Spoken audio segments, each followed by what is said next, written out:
Hello everyone, আসসালামু আলাইকুম। তাসমিস ওয়ার্ল্ডে সবাইকে স্বাগতম। আশা করি সবাই ভালো আছেন, আমিও ভালো আছি আলহামদুলিল্লাহ। আজ আমি আপনাদের জন্য নিয়ে এসেছি অত্যন্ত চমৎকার একটি রেসিপি, সেটি হচ্ছে তান্দুরি চিকেন। আর এই তান্দুরি চিকেনটা কোনো তান্দুরি চুলা বা ওভেন ছাড়াই কীভাবে গ্যাসের চুলায় খুব সহজেই বাসায় তৈরি করা যায়, সেই রেসিপিটাই আমি আপনাদের সাথে আর শেয়ার করব। শুরুতেই আমি দেখিয়ে দিচ্ছি চিকেনগুলো কিভাবে প্রিপেয়ার করে নেওয়া যায়। চিকেনগুলো আমি পানিতে সামান্য ভিনেগার মিশিয়ে ধুয়ে নিয়েছি, এতে করে চিকেনের মধ্যে থাকা কোনো ব্যাড ফ্লেভার রিমুভ হয়ে যাবে। তারপর চিকেনগুলো আমি একটা নাইফের সাহায্যে এভাবে কেটে নিচ্ছি। চিকেনগুলো একটু ডিপভাবে কাটতে হবে, যাতে এর মধ্যে মশলা খুব সহজেই প্রবেশ করতে পারে। আর এর মধ্যে যতটা মশলা ভালোভাবে প্রবেশ করবে, এটা খেতে ততই সুস্বাদু হবে।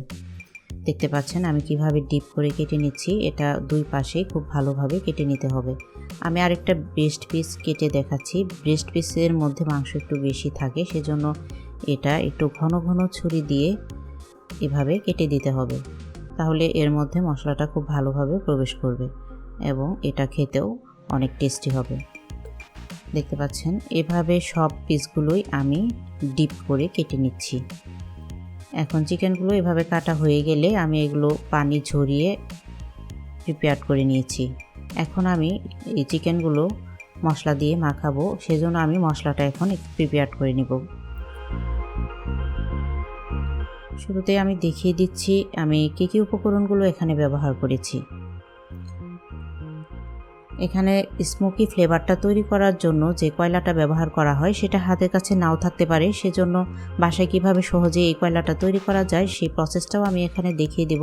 সেজন্য ভিডিওটি না টেনে পুরো ভিডিওটি দেখতে থাকুন। আমি এখানে তান্দুরি চিকেন মশলাটা ব্যবহার করেছি। এটা যে কোনো ব্র্যান্ডের ব্যবহার করতে পারেন, বাজারে অনেক ব্র্যান্ডের এই মশলা পাওয়া যায়।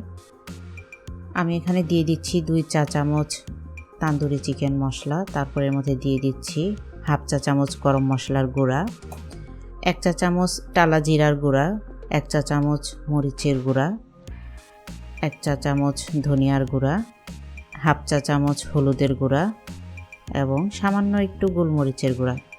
মশলাগুলো দিয়ে তারপর আমি এর মধ্যে দিয়ে দিচ্ছি 1 চা চামচ পেঁয়াজ বাটা, 1 চা চামচ রসুন বাটা, 1 চা চামচ আদা বাটা।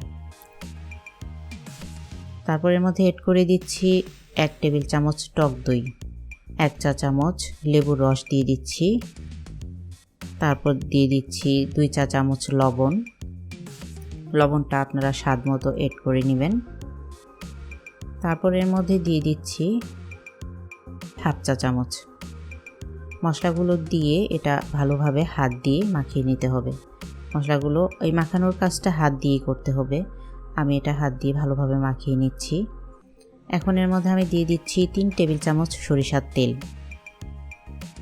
সরিষার তেলটা দিয়ে মশলার সাথে তেলটা ভালোভাবে মাখিয়ে নিতে হবে। এখন মাংসর মধ্যে মশলাগুলো খুব ভালোভাবে মিশিয়ে দিতে হবে। এই মেশানোর কাজটা খুব ভালোভাবে করতে হবে এবং ডিপ করে যে কেটে নিয়েছি সেই ডিপ অংশগুলোর মধ্যে যেন মশলাটা খুব ভালোভাবে প্রবেশ করে সেভাবে মাখিয়ে দিতে হবে। দেখতে পাচ্ছেন এই মাখানোর কাজটা একসাথে সবগুলো মাংস দিয়ে না করে একটা একটা করে করলে এটা অনেক ভালো হয়। আমি সব মাংসগুলো মশলাগুলো দিয়ে মাখিয়ে নিচ্ছি। প্রত্যেকটা মাংসর পিসের মধ্যে যেন মশলাগুলো ভালোভাবে প্রবেশ করে, সেজন্য হাত দিয়ে খুব ভালোভাবে এটা মিশিয়ে দিতে হবে। আর এই মেশানোর কাজটা একটু সময় নিয়ে খুব ভালো করে করতে হবে। এতে করে এর স্বাদটা অনেক গুণ বেড়ে যাবে। মশলা মাখানোর মধ্যেও এর স্বাদটা অনেকটা নির্ভর করে।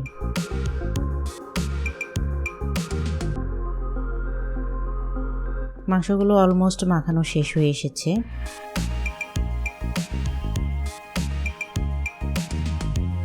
দেখতে পাচ্ছেন আমি এখানে মশলা একদম মেপে মেপে পারফেক্টভাবে ব্যবহার করেছি। এই জন্য প্রত্যেকটা পিসের মধ্যে খুব ভালোভাবে মশলাগুলো দিতে পেরেছি এবং মশলা কমও হয়নি বেশিও হয়নি। আসলে পরিমাণটা পারফেক্টভাবে হলে যেমন রান্নাটাও পারফেক্ট হয়, খেতেও এটা খুব সুস্বাদু হয়। এখন আমি এগুলো একটা রেপার দিয়ে পেঁচিয়ে এখন ম্যারিনেট হওয়ার জন্য রেখে দিব। আমি মেরিনেট হওয়ার পর আমি এখানে রেড ফুড কালারটা ব্যবহার করব। এই ফুড কালারটা আমি আগে ব্যবহার করিনি। এখন আমি একটা র্যাপার দিয়ে পেঁচিয়ে রেখে দিচ্ছি। এটা চাইলে আপনারা ফ্রিজেও রাখতে পারেন, ভালো হয় এটা ওভারনাইট রাখতে পারলে। তো যদি মেরিনেট করে আপনার ফ্রিজে রাখতে চান সেক্ষেত্রে এটা আগে থেকে বের করে তারপর নর্মাল টেম্পারেচারে এনে এটা ব্যবহার করতে হবে। ফিরে আসছি 4 ঘন্টা পর।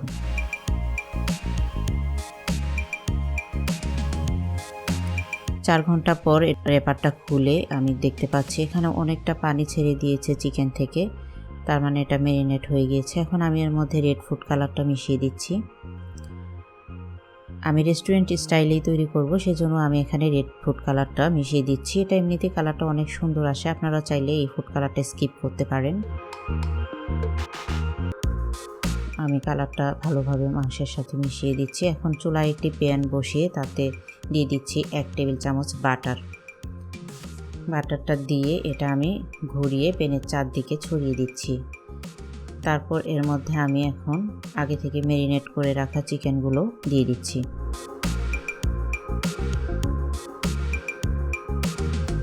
আর এই চিকেনগুলো এখন আমি শুরুতেই হাই হিটে 2 পাশটা খুব ভালোভাবে ভেজে নেব। হাই হিটে একদম পোড়া করে ভাজতে হবে। 2 পাশেই 1 থেকে 2 মিনিট সময় নিয়ে 2 পাশটাই একটু পোড়া করে ভেজে নিতে হবে। আর এই পোড়া করে ভাজাটাই হচ্ছে তান্দুরি চিকেনের ঐতিহ্য বলতে গেলে। দেখতে পাচ্ছেন কিভাবে আমি ভেজে নিয়েছি। এভাবে 2 পাশই সেমভাবে ভেজে নিতে হবে।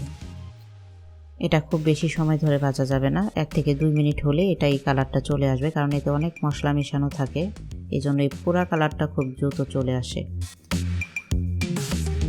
এটা ভাজা হয়ে গিয়েছে। এখন আমি ঢাকনা দিয়ে এটা ঢেকে রেখে দিচ্ছি 10 থেকে 12 মিনিটের জন্য। 10 থেকে 12 মিনিট এক পাশ খুব ভালোভাবে কুক হওয়ার জন্য আমি এটা রেখে দিচ্ছি একদম লো আঁচে।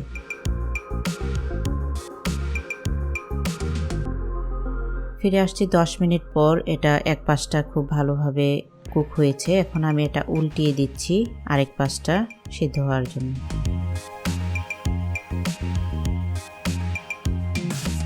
এখন আমি এটা ঢাকনা দিয়ে আবারও ঢেকে দিচ্ছি 10 মিনিটের জন্য।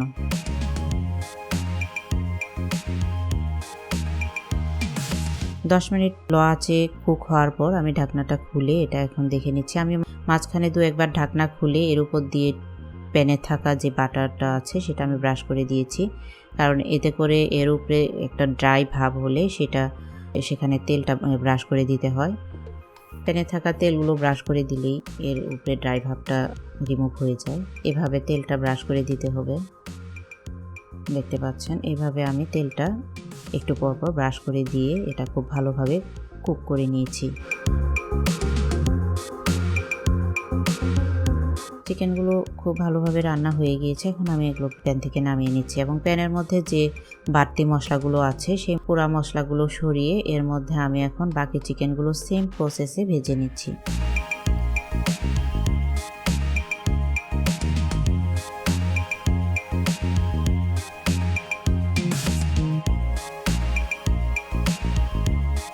চিকেনগুলো ভাজা হয়ে গিয়েছে। এখন আমি এর মধ্যে সবগুলো চিকেন একসাথে দিয়ে আমি যে স্মোকি ফ্লেভারটা তৈরি করব সেজন্য আমি এই মাঝখানে যে জায়গাটা তৈরি করলাম এখানে আমি স্মোক তৈরি করা বাটিটা দিয়ে দিব, দিয়ে ঢাকনা দিয়ে ঢেকে দেব। আমি বলেছিলাম কিভাবে কয়লা অতি সহজে বাসায় তৈরি করা যায়। যদি কোনো কাঠের টুকরা থাকে এভাবে কাঠের টুকরাটা গ্যাসের চুলায় পুড়িয়ে এভাবে কয়লাটা বের করে নেওয়া যায়। আর এই কয়লাটা খুব ভালোভাবে পুড়িয়ে এটা জ্বলন্ত কয়লা বাটির মধ্যে রেখে তার মধ্যে 2-1 ফোঁটা রান্নার তেলটা দিলেই এর স্মোকটা খুব ভালোভাবে তৈরি হবে। আমি এই বাটির মধ্যে দিয়ে এটার মধ্যে এখন 2 থেকে 3 ফোঁটা তেল দিয়ে দিচ্ছি, রান্নার তেলটা। এর মধ্যে যে স্মোকটা তৈরি হয়েছে এটা এখন আমি প্যানের মধ্যে বসিয়ে ঢাকনা দিয়ে ঢেকে দেব 1 থেকে 2 মিনিটের জন্য।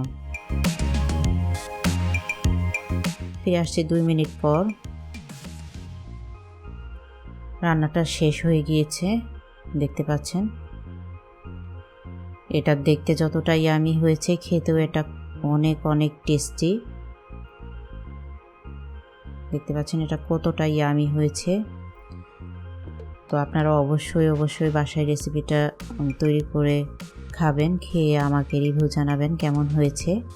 আমি একটা কেটে দেখিয়ে দিচ্ছি এর ভিতরটা কতটা জুসি হয়েছে। দেখতে পাচ্ছেন এটা দেখতে যেমন সুন্দর, খেতেও খুবই টেস্টি। আর এটা তান্দুরি সস এবং নান রুটির সাথে খেতে খুবই মজাদার। আপনাদের সুবিধার্থে আমি তান্দুরি সস এবং নান রুটি রেসিপিটা ডেসক্রিপশন বক্সে দিয়ে রাখছি, আপনারা চাইলে দেখে নিতে পারেন। এখন টুইন বাট খাবে, খেয়ে রিভিউ দিবে কেমন হয়েছে।